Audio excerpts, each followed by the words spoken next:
kalungkutan ko iyong pinawi, kagalakan ang ipinalit.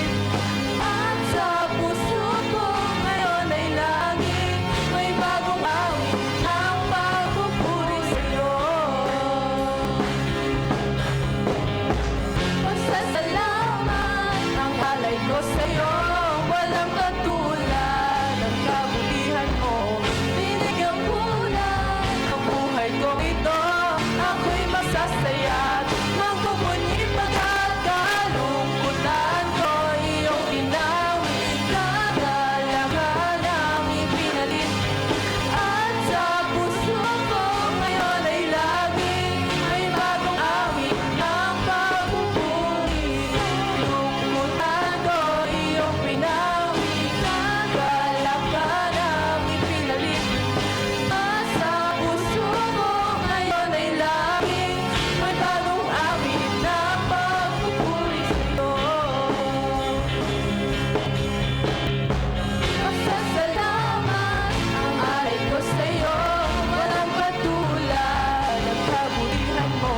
Binigyan bulan ang buhay kong ito, ako'y magsasaya at magpupunyi pagkat kalungkutan ko iyong pinawi, kagalakan ang ibinalit. At sa puso ko ngayon ay laging may bagong awit ng pagpupuri. Kalungkutan ko iyong pinawi, kagalakan ang ipinalit. At sa puso ko ngayon ay laging may bagong awit ng pagpupuri. May bagong awit ng pagpupuri. May bagong awit ng pagpupuri.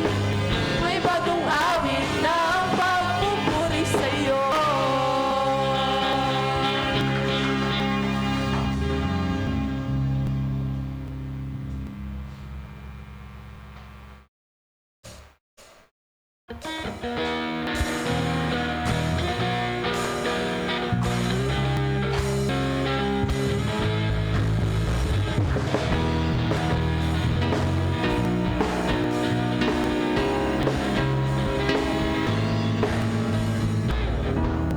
Says of man, I will never ever stand for the kingdom of this world. I'll never give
magsiupo po.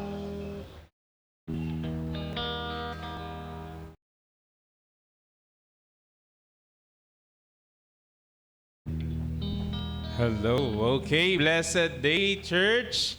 Bati naman natin ang ating mga katabi ng good morning. And welcome sa tahanan ng ating Panginoon. As we gather in God's presence today, I invite you to pause for a moment and reflect. May mga trials ba ako ngayong mga nagdaan na araw? Or tingnan mo ang iyong katabi, may pinagdadaanan ka ba? Yeah. Parang yung katabi mo ang naging trial. Okay. Yeah. Trial, tapos yung kabila error. So, lahat naman po tayo literally may pinagdadaanan or may mga trials na pinagdadaanan. And in fact, sasabihin sa ni Lord, huwag kang mag-alala. Yan ay pinagdaanan ko din kaya sagot kita. Alam niyo po, nung napanood ko yung si Christ ay papasok na, then may mga palaspas, at i-welcome siya, di ba? Then ang kasunod dun, ipapako na siya sa krus, tapos yung mga nag-welcome sa kanya, hindi na nagsabing ipako siya sa krus. Alam niyo po, sasabihin sa inyo ng Lord, ang trials mo, maliit pa yan sa trial na aking naging naranasan. Yung babayaran mo ngayon, hindi ka naman ipapako sa krus after na. Hindi naman. Kaya, ramdam ko kung ano ang iyong nararamdaman ngayong araw na ito.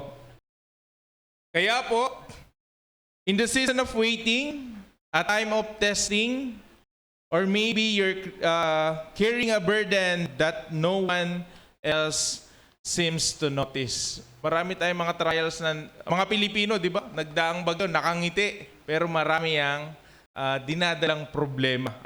So let us remind that trials are not signs that God has left you. Hindi po tayo iniwan ng Diyos. In fact, He is working in our life. Nasa trial na ating dinaranas, ang Diyos ay kumikilos sa atin. Hindi po tayo iniwan ng Diyos. Sabi po sa James 1:2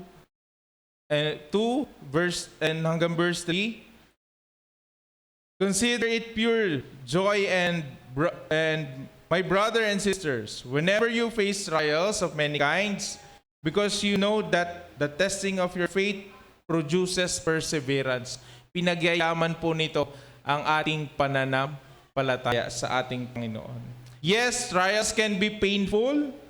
Lay down your burdens, lift up your worries, and surrender every trial at the feet of Jesus. Because our God is greater than every mountain, every storm, and every fire we face. Ang Diyos ay nandiyan para lagi nating sasandalan. Una pang ibinigay niya ang trial. Ang trial sa ating buhay ay kasama na po siya para mas mapalalim, mas mapagyaman ang faith na meron po sa atin. So huwag tayong mag-alala dahil ang Diyos ay laging nariyan. Kaya po, ngayong umagang ito, inaanyahan ko pong muli ang lahat na tumayo at talagang tayo ay mag-worship. Ang ating puso ay ating ilaan sa ating Panginoon. Ano man ang ating trials ngayong umagang ito, sabihin natin, alam ko Lord, kayo ay laging aking kaagapay. So inaanyahan ko po muli ang ating worship team para po tayo ay pangunahan.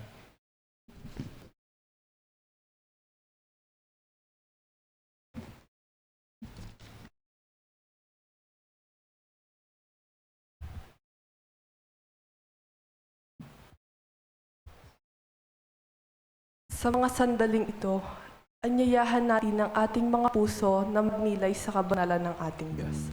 As we sing, let's be mindful that we are standing in the holy presence of the Lord. May our hearts be filled with reverence, awe, and wonder as we reflect on who God is, holy, set apart, and worthy of all praise. Just as it says, written in Isaiah 6:3, and they were calling to one another, Holy, holy, holy is the Lord Almighty. The whole earth is full of His glory. Kaya ngayong umaga, lumapit tayo na may pagpapakumbaba at buong pusong sumamba sa Kanya na banal at dakila.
Titignan po natin ngayon sa Genesis 22.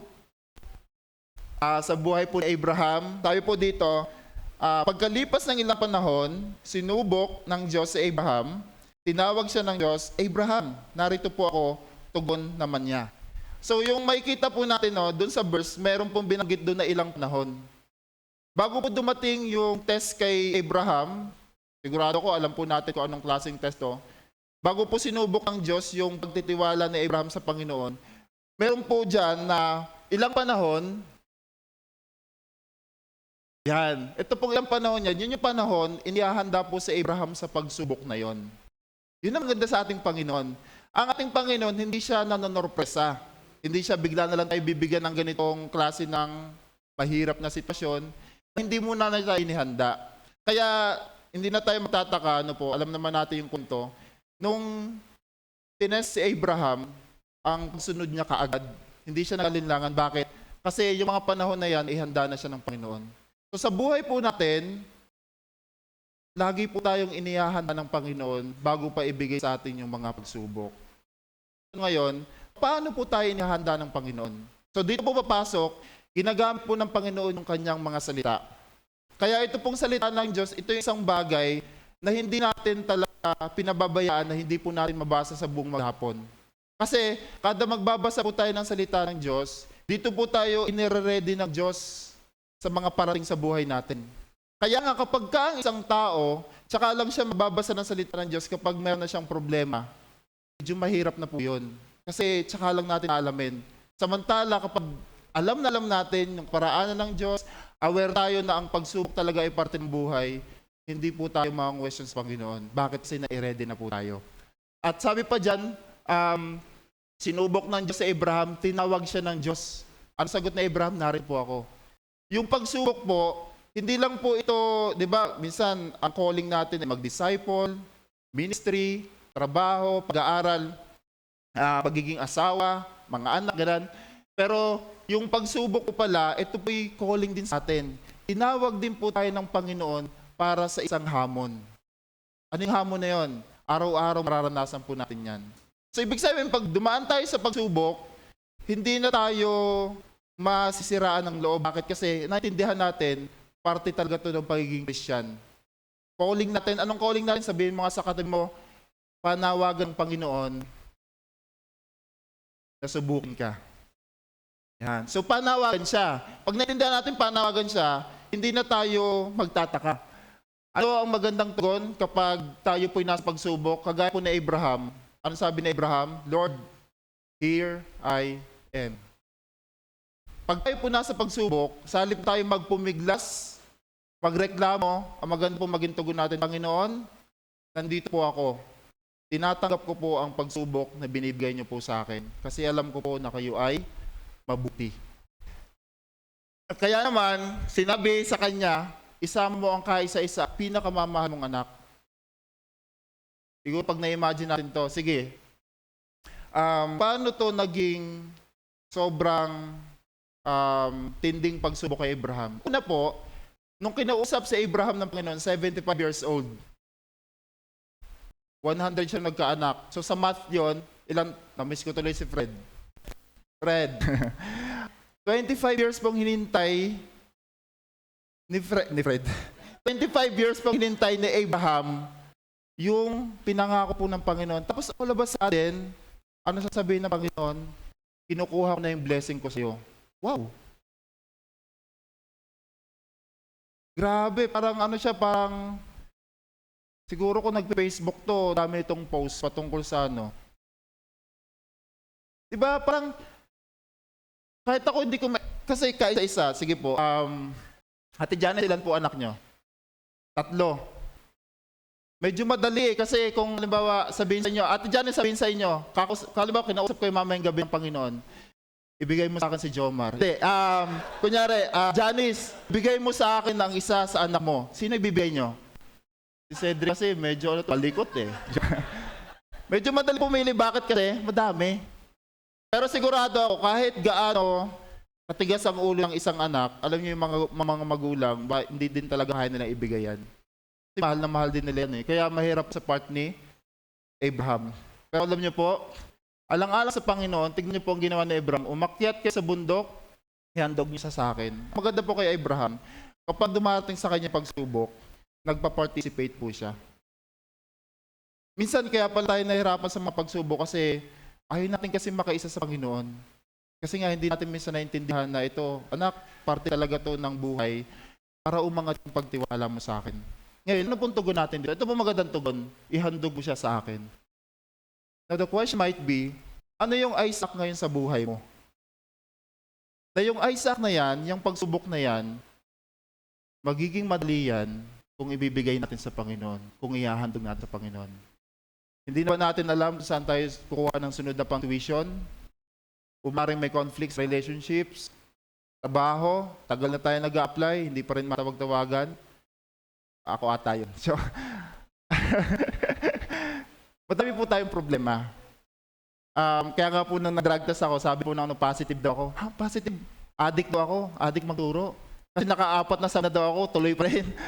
Doon daw nakikita kung talaga seryoso magturo eh. Ngayon, ito matindi. Medyo naglalambing ako sa Panginoon. Umiiyak ako, sabi ko, Lord, pagod na po ako mag-asikaso ng requirements. Alam niyo kung paano ako comfort ng Panginoon? May nakatabi ako, sabi niya, pa ilan mo na yan? Sabi ko, pa 4. Ang sabi ng katabi ko, ito pala, 13. Okay, I'm good. Ito po matindi. Parehas po kami, number 1 kami palagi sa ranking. Hindi ko naman pinaparinggan yung principal. Wala na akong sinasabing ganun. Pero parehas po kami number 1 sa ranking. Pero ang tinatawag ko lagi nasa ilalim. Bakit kasi? May planong Panginoon. May planong Panginoon. Kaya, tapos sabi niya, kailan ka pa nag-apply? Sabi ko, ako 2022. Sabi naman niya, ako 2018. Oh, okay na ako, Lord. Tahan na ako eh. Anyways, so mga kapatid, may mga pagsubok sa buhay natin, pero magandang tugon, ialay natin sa Panginoon. Sabihin nga po natin sa ating sarili, Panginoon, iniaalay po sa inyo ang pagsubok na pinagdadaanan ko. Wala pang pagsubok na dumating sa inyo na hindi naranasan na ibang tao, tapat ang Diyos. Ito yung nakaka-touch po dito eh. Na ang pagsubok hindi para po tayo pahirapan. Ang ganda pala po ng purpose ng Panginoon. Ang purpose po pala ng Panginoon sa mga pagsubok para ipakita po ng Diyos yung kanyang katangian. Ano pong katangian ng Panginoon? Siya ay tapat. Tapos sasabi dyan, at hindi na kayo ipahintulot na kayo subukin higit sa inyong makaya. Sa halip pagdating ng pagsubok, ano daw po ibibigay? Lakas at paraan. Hindi daw po tayo bibigyan ng Panginoon ng stress, pag-alala, pagdadoubt kapag tayo may pagsubok. Ang ibibigay ng Panginoon, yung lakas na kailangan natin at paraan na kanyang inilaan. Para tayo po ba ay lumubog? Hindi. Para malagpasan natin yung pagsubok. Kaya naman, dapat lamang tayong magalak kapag tayo ay dumadaan sa pagsubok. Sabi po sa Santiago 1, sabi po Santiago 1:2-4, mga kapatid, magalak kayo kapag kayo ay dumaranas ng iba't ibang uri ng pagsubok. Bakit? Kasi alam natin na ang Diyos natin ay tapat. Di tayo iwanan sa pagsubok na yun. Kaya yung sinabi po dito na magalak, hindi po ito suggestion na mga kapatid, alam niyo, pwede kayong magalak. Hindi eh. Kundi ang sabi ng Panginoon, inuutos ko sa inyo, magalak kayo. Ang tanong, paano siya sa toong buhay? Namatayan? Paano tayo magagalak? Hindi naman po ito nakikita sa ating panlabas, pero alam niyo po, yung kalooban natin, kahit dumadanas tayo ng pagsubok, meron pong kagalakan. Yun ang maganda. Kaya sabi dito, dapat ninyong malaman, bakit daw po kailangan natin magalak? Ano daw po ang purpose ng pagsubok? Nagiging matatag ang inyong pananampalataya sa pamamagitan ng pagsubok at dapat kayo magpakatatag hanggang wakas upang kayo maging ganap at walang pagkukulang. So hindi lang pala sa okay, unang pagsubok, kinaya natin. Hindi, sabi dito, dapat daw po hanggang wakas. Ibig sabihin, hanggat buhay pa tayo, kung yung katabi mo mainit pa, humihinga pa yan, sabihin mo sa kanya hanggang wakas, may pagsubok. Okay po? Pero ano maganda? God is faithful. Kaya ito po, pinagpala ang mga taong nanatiling tapat. Tapos ang sabi dito, tatanggap siya ng ganting pala ng buhay na pinangako ng Panginoon sa mga umiibig sa... Wow! Isa din natin naiisip na ang nakikita lang natin yung sitwasyon eh. Ba't ganito yung sitwasyon? Pero, ang ganda ng pangako ng Panginoon, may reward. Sabi mo sa katabi mo, you will be rewarded right away or soon. Di ba?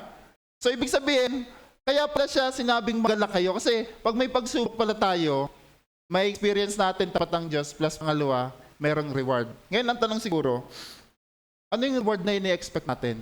Alam niyo po, para sa akin, kung ako pong tatanungin nyo, ang the best reward kapag may pagsubok, umaangat yung pagtitiwala ko sa Panginoon. The best yun. Pag umaangat yung pagtitiwala natin sa Panginoon. Kasi tayo, sisimula tayong mag-alala kapag nawawala yung ating pagtitiwala sa Diyos eh. Kaya naman, wag po natin kalimutan, kapag may pagsubok, una, calling po yan. Panawagan taga sa atin yan. Tinawag talaga tayo ng Panginoon para sa pagsubok. Pangalawa, tandaan po natin, God is faithful. And pangatlo, rejoice. Yun yung tugon. And pangapat, may pangako, reward. Sa apat na to, at least mga kapatid, matandaan po natin yung pangalawa. Na whenever dadaan tayo ng pagsubok, God is faithful. Sabay-sabay nga po tayo. 1, 2, 3. God is faithful. Pangalawa, yan. Sinusubok ng Panginoon yung ating pagtitiwala sa Kanya sa pamamagitan ng Kanyang mga utos. Utos naman po.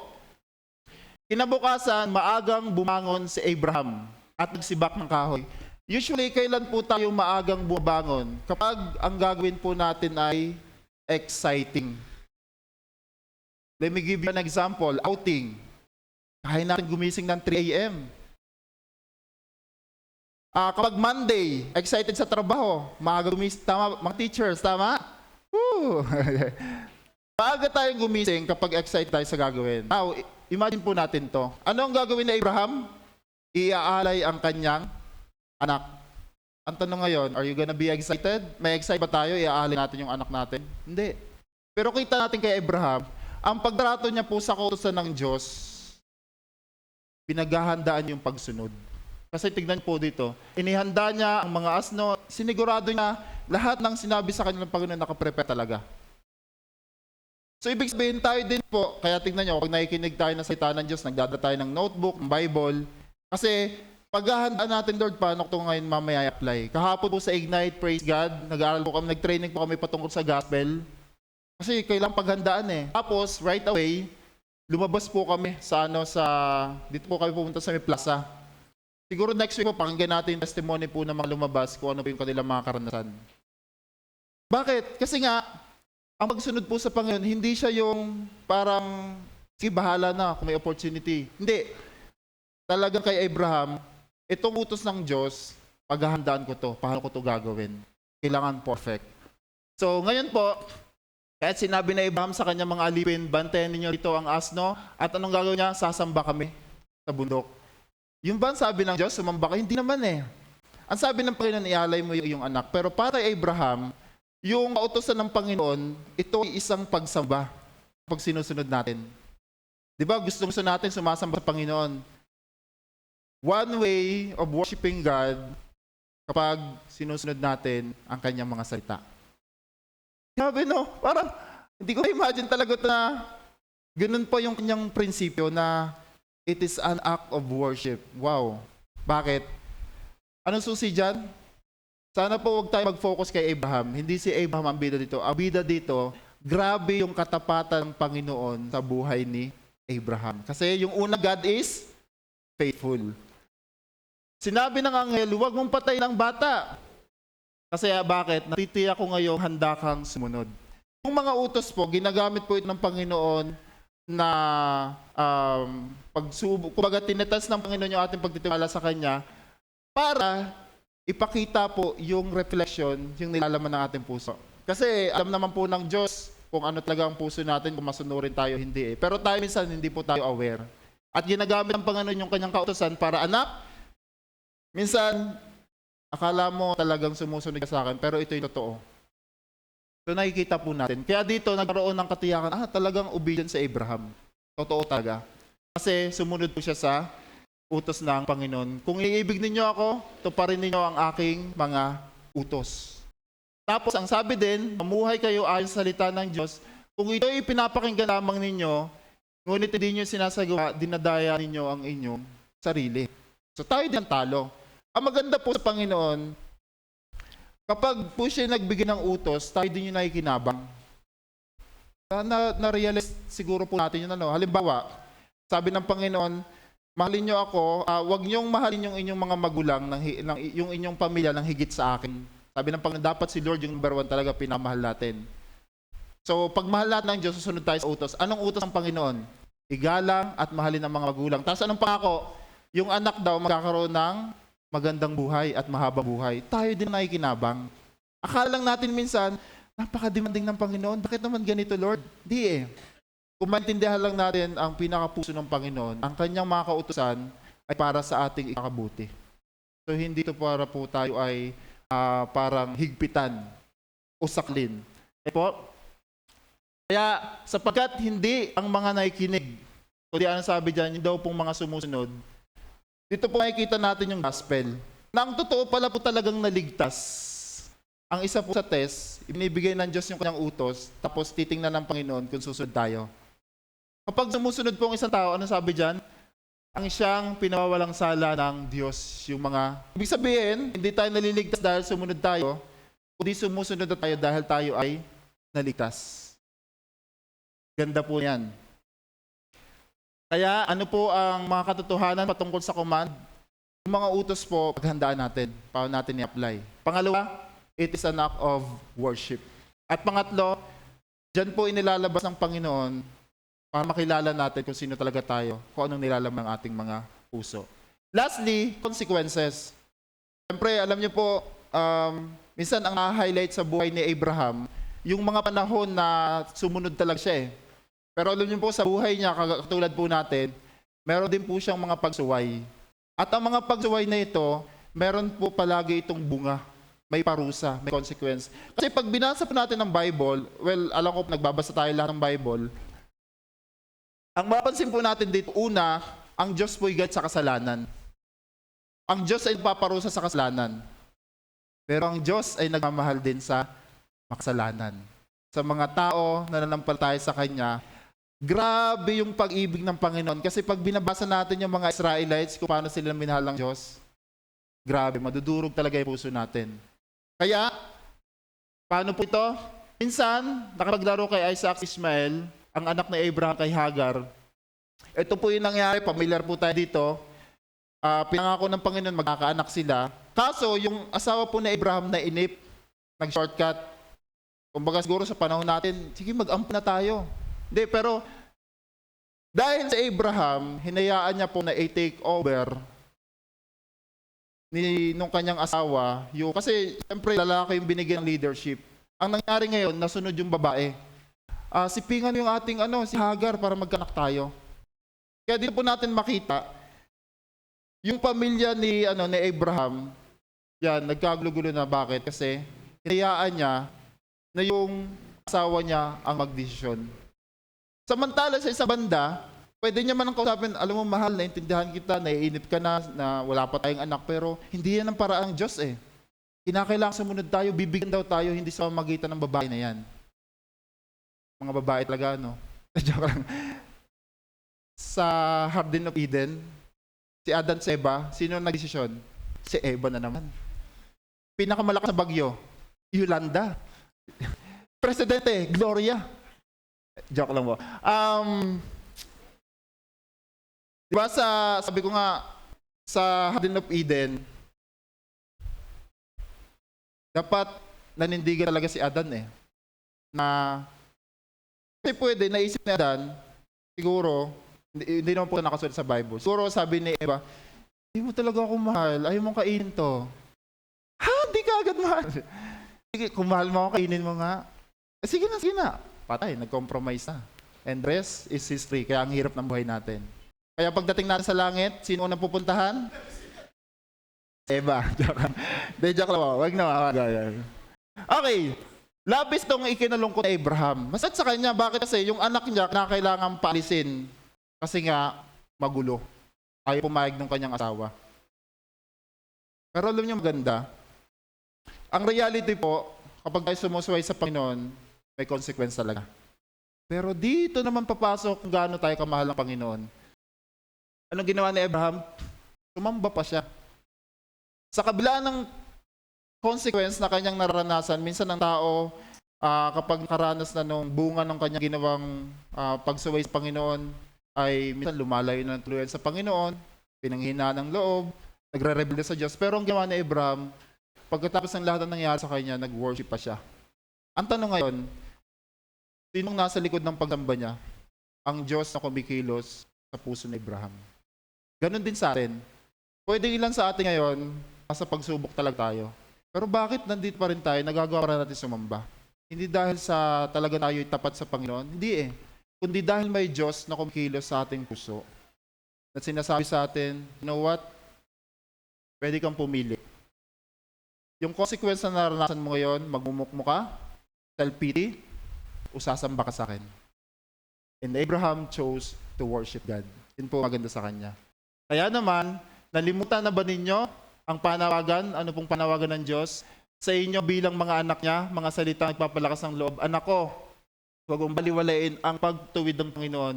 Huwag kang panghinaan ng loob kapag ikaw ay dinidisiplina niya. Kailangan po tayong makikooperate. Nandun na tayo, mabigat sa loob natin, sumuway tayo eh. Yun talaga, law of nature po talaga yun, matik talaga yun. Dating po sa buhay natin. Pero, nandiyan po yung pagyakap ng Panginoon na, sige na, balik ka na sa akin, tayo ka na, okay na tayo. Basta nandun po yung puso natin, nagre-repent tayo. Kasi yun maganda kay Abraham din eh. Sumasamba pa rin siya sa Panginoon. At yung pagsubok na yon, yung disiplina na yon, hindi para tayo ipahiya. Kaya nga po maganda, bago pa dumating yung consequence, kung meron man tayong ginagawa na kasalanan, surrender na agad natin. Kasi minsan, ang tendency natin, kaya natin inaamin, sinusurrender sa Panginoon, dahil ayaw din natin mapahiya sa mga tao. Hindi po yung tao yung goal natin. Ang goal po natin dito ay hindi po natin madungisan pangalan ng Panginoon. Sapagkat dinidisiplina ng Panginoon ang namahal niya. Ni-reassured ng Panginoon ang tinuturing niyang anak. Diba? Ano pong ibig sabihin? Kapag tayo tinutuwid ng Panginoon sa ating mga ginagawang mali, anong masarap isipin dito? Totoong anak ka ng Diyos. Sabi mo nga sa katabi mo, totoong anak ka ng Diyos. Grabe, no? Paling ka sa kabila. We? Grabe, no? Parang, wow. Dinidisiplina. So, tinatanggap bilang tunay na anak. Tandaan niyo po yung sa Romans, sabi ng Panginoon doon, hinayaan kong magpatuloy sa karumihan ng kanilang pag-isip sa kasalanan kasi ayaw nilang sumunod sa Panginoon kasi hindi talaga sila ligtas. Kaya, nagpapatuloy yung mga tao sa kasalanan. Tayo po, dinidisiplina tayo ng Panginoon para hindi tayo magpatuloy sa kasalanan. Kasi ayaw ng Diyos mapahamak tayo. Yes, hindi na mapahamak yung kaluluwa natin. Kung nagtiwala tayo sa Panginoong Yesus na siya nagbayad ng kasalanan natin sa cross, save talaga tayo habang buhay yun. Pero syempre, ang kapahamakan na tinutukoy dito ay yung consequence ng ating mga ginagawang kasalanan. Ano po yung dalawa? Kapag tayo po ay nandun na sa consequence, ano po dapat ating maging tugon? So, tinetest ng Panginoon para makita yung tugon natin. Pangatlo, reassurance. Nire-reassure ulit ng Panginoon, you know what? Kaya ako ito ginagawa para ipaalala ko sa iyo. Mahal na mahal kita, anak kita, ayaw kong mapahama ka, ayaw kong magpatuloy ka sa pagkakasala. Mahal na mahal kita. Yun ang sinasabi ng Panginoon sa atin. Kaya naman, no faith, no test. Yung no, pag alam mong may pananampalataya ka sa Panginoon, alam rin, aware ka din na susubukin yan. Yung no, walang faith, walang pananampalataya. Ay, walang faith, walang test. Eh kasi paano i-test? Hindi ka nga naniniwala pa eh. So hindi mo siya makikitang test. Kaya alam nyo, kung may katabi ka ngayon na faith, ang pangalan, sabi mo, grabe, kakaiba ka. No? Pag pinangalanan mo yung anak mo ng faith, matindi talagang pananampalataya ng magulang. By faith. Ay pag Sam, puno ng pag-awit. Eh bakit Brent? Joke lang. Maybe this gonna be the last time na mag-preach ako dito. Ang tanong, sino nagsabi niyan? Si Arvin po.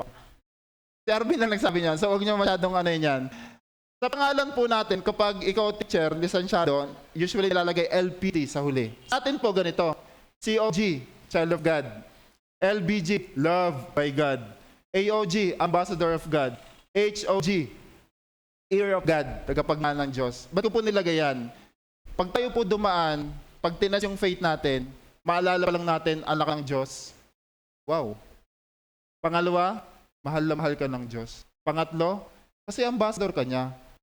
Kailangan talaga tayong padaanin doon kasi paano natin ipapakilala ang Panginoon sa ibang tao kung hindi natin siya kilalang kilala? Ay pag tayo dumaan sa test, doon natin mas nakilala ang Panginoon. At pangalaw, ear of God. One day, tayo po ay tagapagmana ng kaharian ng Panginoon sa ayot sa gusto nating maniwala. Magmamana tayo ng kaharian. Kaya dito pa lang, tinitrain na tayo ng Panginoon doon sa ating papamahalaan po doon sa susunod na buhay. Yun ay kung, wag na. Huwag nang pagdadahan, kasama yan sa langit. Sabi mo, see you in heaven. Sabi man sa kabila, mauna ka na, sister. Joke lang. Okay, again, yung totoo pong pananampalataya, sinusubok talaga yan. Pero by God's grace, ano po yung remark sa atin? You pass. Wow, naipasa natin sa biyaya ng Panginoon dahil sa kanyang katapatan. Parang ganito po yung faith kapag tinetest. Nalagpasan mo yung ngayon, sa biyaya ng Panginoon, may kasunod. At tingnan nyo po, may kita natin sa hagdan, habang nakakbangan natin, nalagpasan yung mga pagsubok, tumataas. Ibig sabihin, umangat yung pagtitiwala natin sa ating Panginoon. Tayo po ma-pray. Panginoon, nagpapasalamat po kami sa inyong biyaya sa aming mga buhay na ang katapatan nyo ang siyang nagtutulak ang pag-ibig nyo, Panginoon, upang kami po ay manatili, hindi lang malagpasan yung pagsubok, kundi Lord talagang nakapasa, na-overcome, Lord. At natuto kami sa mga pagsubok na to. Maraming salamat, Panginoon, sa hamon na buhay. Maraming salamat po sa inyong mga kautusan na nagpo-protect sa amin para hindi po kami lumayo, mapahamak. Sorry, Lord, minsan di lang namin intindihan kaya gireklamo kami. Pero ngayon, Lord, thank you kasi you just reminded us na gaano man kalaki yung pagsubok sa buhay namin, mas matindi yung inyong pag-ibig. Even sa mga consequences na amin pong natatanggap dahil sa aming pagsubok, nandun pa rin kayo. Grabe, Panginoon. Totoo ang sabi niyo sa Hebreo, you will never leave us nor forsake us. Kaya Lord, I pray kung meron man sa amin dito, for sure meron na dumadaan sa pagsubok. O yun, I pray na hindi panghinaan ng loob. Kung may mga kapatid kami, Lord, na throughout the body of Christ na hindi na nagpatuloy kasi talagang dumaan sa matinding Lord, please restore them. Restore them, Lord. Maraming salamat po, Panginoon, sa assurance na kaya pala namin ito pinagdadaanan because we are your children. Dahil anak mo kami at mahal na mahal mo kami. Ito po yung aming panalangin sa pangalan ng aming Panginoong Yesus at Kapagligtas. Amen and amen. Magandang umaga po sa ating lahat at patuloy po tayo sa ating pagsamba.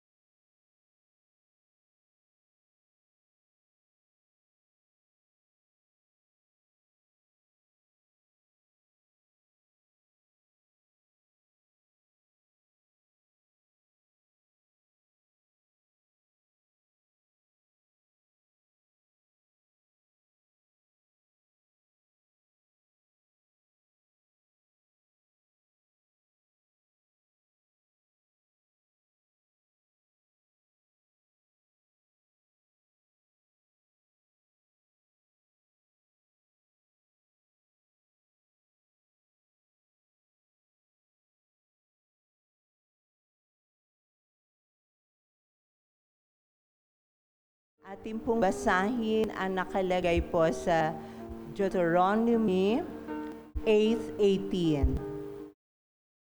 Subalit alalahanin ninyo si Yahweh na inyong Diyos ang nagbibigay sa inyo ng lakas upang yumaman kayo. As we give to the Lord, let us always remember that everything that we have ay nagmumula po sa Panginoon. God owns everything. So, He does not need our money and resources. It is not about giving a certain amount. It is about what is in our heart. Our willingness to give shows our trust, our faith, and dependence on Him, that God is our great provider. Ito po ay nagpapakita ng ating lubos na pagtitiwala sa Panginoon. And this time, let us pray that yung ating puso ay ating ipasuri sa Panginoon so that our giving will give honor to the Lord. Let us pray. Almighty God, the sovereign Lord, we are beyond grateful to you sa mga biyaya na patuloy na ipinagkakatiwala mo po sa amin. And this morning, please, tingnan niyo po, Panginoon, ang aming puso. Tulungan niyo po kami that as we give to you, ito po, Panginoon, ay makapagbigay kapurihan at maging kalugod-lugod po sa iyo. Bless our giving, O God, in Jesus' mighty name. Amen.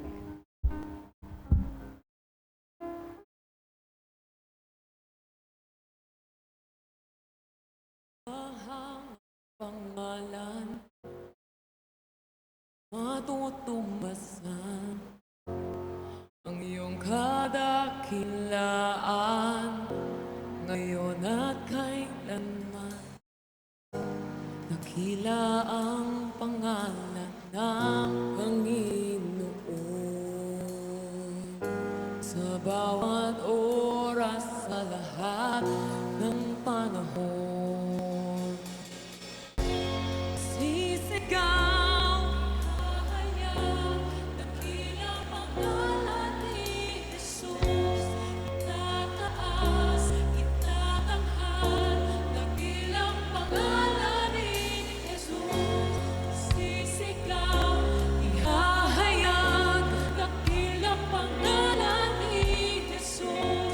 Itataas, itatanghal, dakilang pangalan ni Jesus. Dakilang pangalan ni Jesus.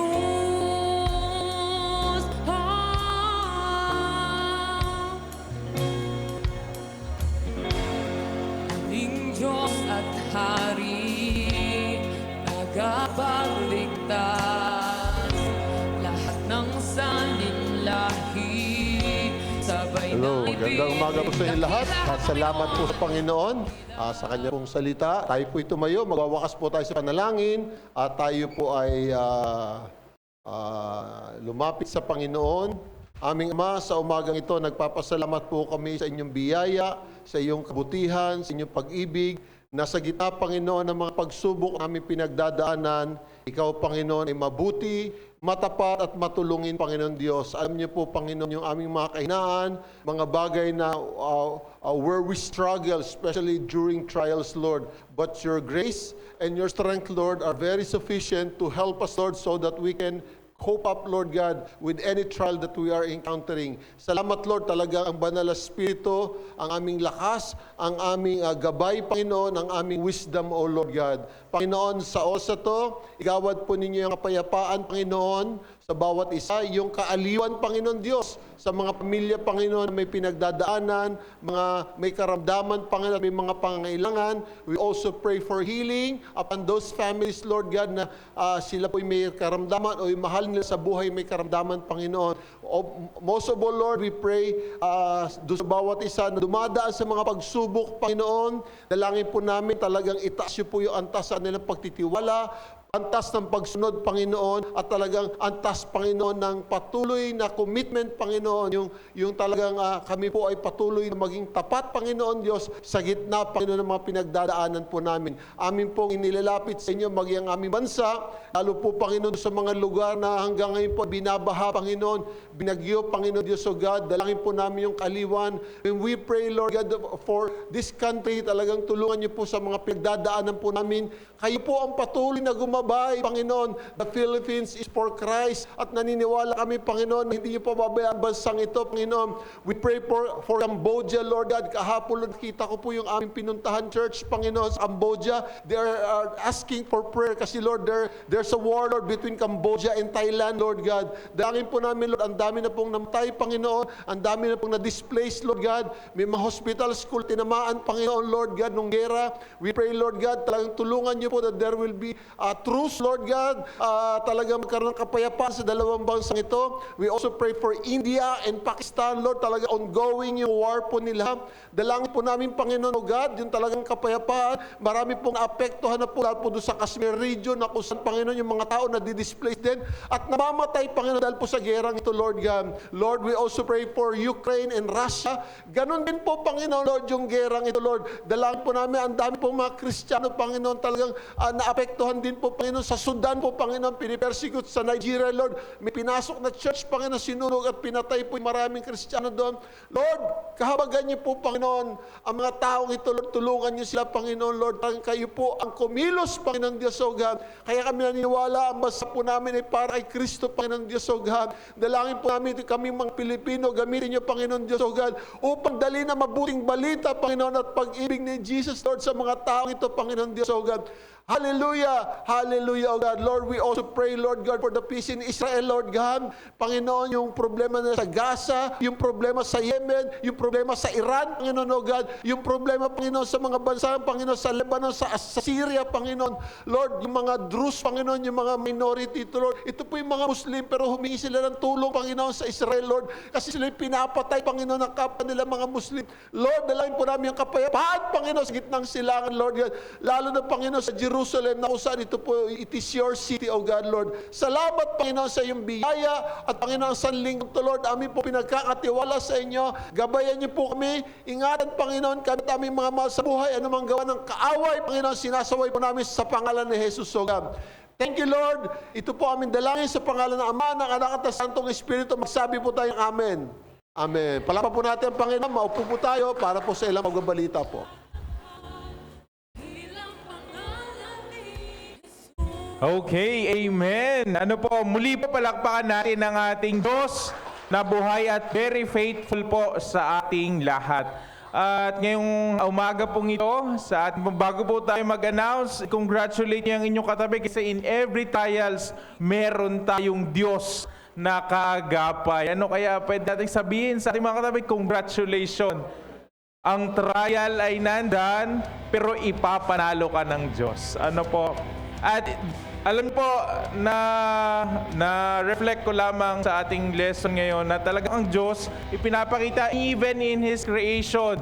Alam niyo po yung buto, hindi siya tutubo ng maganda kung hindi niyo sa ibabaon at kailangan nasa madilim na lugar siya. And we cannot see any growth sa isang halaman kung hindi siya nasa dilim. Ganun din po tayo, kung tayo ay nabaon sa dilim, ang Diyos ang magbibigay ng liwanag po sa atin. At mas maganda pang growth ang ibibigay niya. Ano po? Amen po? Yan. Sige po. Dito na po tayo sa ating mga announcement. So, ang may mga birthday po this July, iisa. Walang iba kundi si Janica Ostinado. Sa July 30, akala ko 30 years old hindi ba? Sa July 30, baka po may habol pa ngayon July ng linggong to. 27 to 30. May 31 ba July? Meron pala. Nakabook na pala ito. Wala na pong hahabol. Okay, so happy birthday po kay Janica Osinado. And next, as well as meron pa rin po tayong mga prayer meetings dito po sa TMIT Past Church every Tuesday, 5:30 p.m. Ano po? Dito po yung ginaganap sa ating church. Ini-invite po natin ang lahat para po dito sa ating prayer meeting. As well as we have also online prayer fellowship every Friday, 7 p.m. Via Messenger group. And also night of prayer and worship every last Friday naman po ito, 7 to 9 p.m. Dito po yan sa Tipas, dito po mismo sa ating church. And we have here TMI Youth service, ang atin pong Ignite every Saturday, 1 p.m. Ini-invite po natin, as well as yung ating mga kabataan, mag-invite po kayo ng inyong mga kaklase, pinsan, kaibigan, para po makapakinig din ng salita ng Diyos.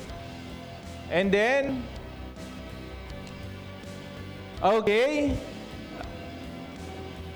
wala na po din ang atin pong server today, Young Pro, Young People.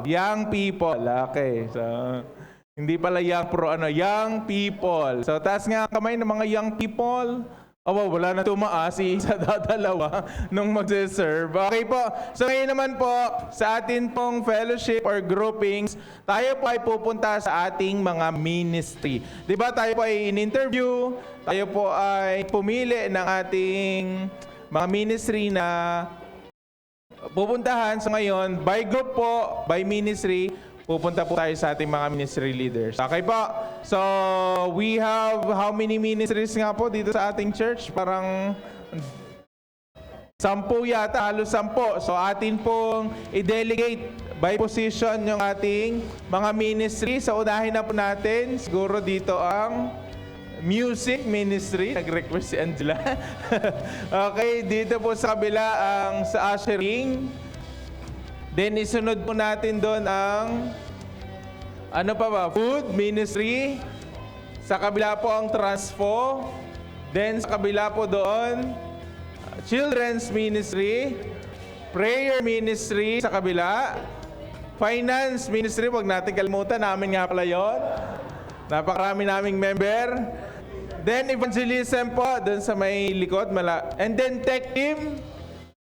Sa may likod din, malapit kay Kuya Aaron, building and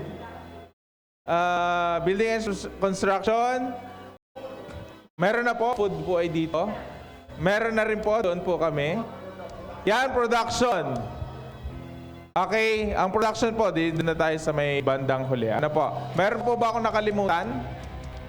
Pwede po tayo ma-adjust hanggang dito para hindi po tayo masikip doon sa may dulo. Mayroon pa ba akong nakalimutan? Baka may magtapo dyan. Wala naman. Okay po. So, please, yung ating mga ministry leaders. Okay. Sige po. Habang tayo nag-aayos, may announce lang daw sa atin si Sir Mike. So, Sir Mike.